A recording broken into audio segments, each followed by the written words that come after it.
I've been reading about a phenomenon this week regarding social interaction that I'd like to share with you.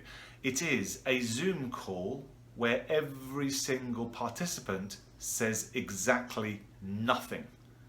Curious? Let me explain more. My name's Jonathan Bradshaw and welcome to this week's Metology Minute.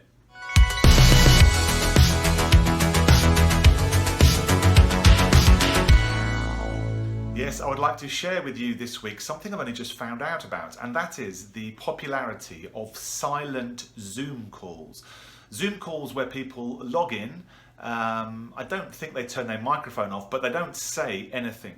And actually the psychology behind it is linked to a Metology Minute that you may have seen probably a couple of years ago if you've been following these Metology Minutes for a while.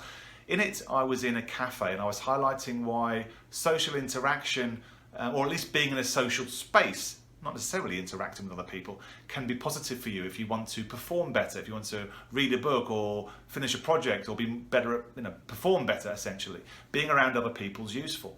And that's where this idea has come from really.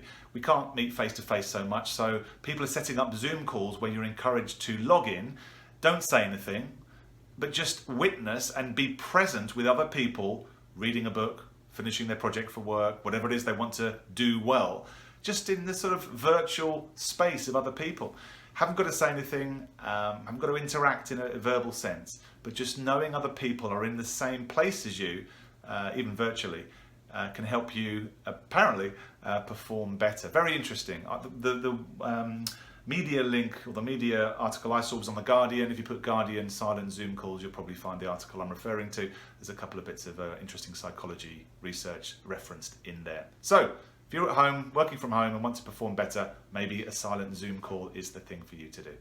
I'll be back in a week's time with another Metology Minute. Stay healthy, stay safe. I'll see you in 7 days. Until then, take care.